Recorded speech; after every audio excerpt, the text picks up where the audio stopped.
Bom, vamos falar também do futebol paranaense, destacando o Clube Atlético Paranaense, que continua treinando, continua as suas atividades. Quem acompanha de perto é Eliandro Santana.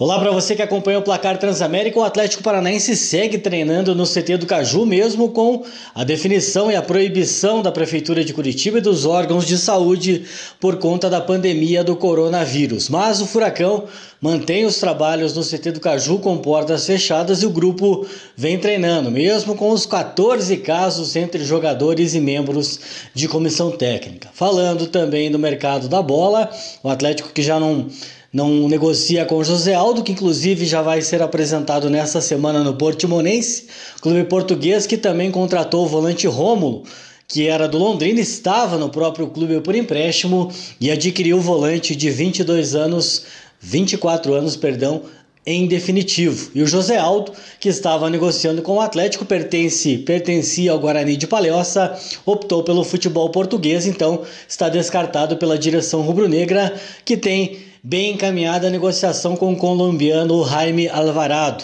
Surgiu nas últimas horas o nome de Rafael com 2 Fs, meia atacante que defende o Borussia Mönchengladbach da Alemanha. Está há 8 temporadas no clube alemão, ele que é natural de Fortaleza, iniciou a carreira no Juventus, passou pelo Chiasso e pelo Zurich da Suíça, teve passagens também pelo Hertha Berlim, Schalke 04 da Alemanha, além do Dinamo de Kiev. E ele está encerrando seu vínculo com o Borussia Mönchengladbach, mas diferente do que foi noticiado por alguns veículos de imprensa, ele não deve voltar para o Brasil tão cedo. Se voltar, vai ser para o seu clube do coração, o Ceará.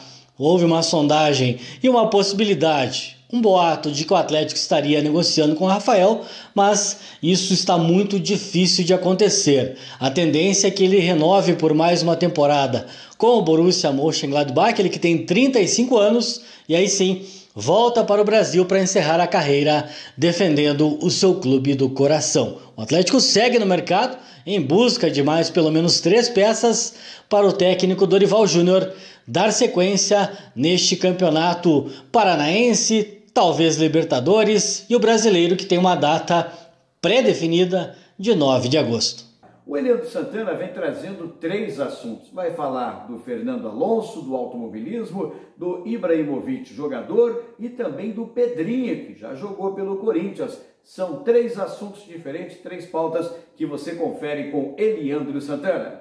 Voltamos aqui no Placar Transamérica, deixando a bola de lado e falando de Fórmula 1. Bicampeão Fernando Alonso, aos 38 anos, o espanhol que encerrou a sua carreira e anunciou a aposentadoria em dezembro de 2018, quando defendia a McLaren. Agora ele vai retornar às pistas, já assinou um contrato com a Renault. E vai ter ao seu lado o francês, também debutante da Fórmula 1, nesse caso debutante, Esteban Ocon. O francês vai atuar pela primeira vez defendendo a escuderia do seu país. E o Fernando Alonso, que foi campeão em 2005 e 2006, deixou de lado a aposentadoria e volta em busca dos triunfos. E claro, é um atrativo a mais para os amantes da Fórmula 1 e do automobilismo em geral.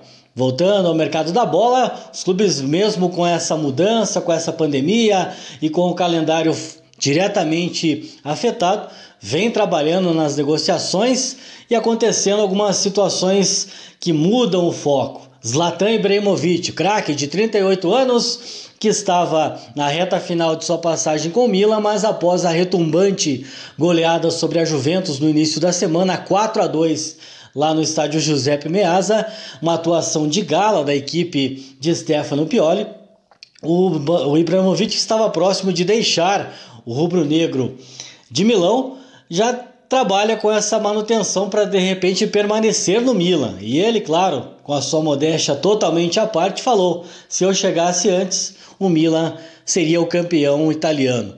Foi uma atuação realmente muito positiva da equipe instável de Milão, que aos poucos vai tentando readquirir a sua história e os seus melhores dias.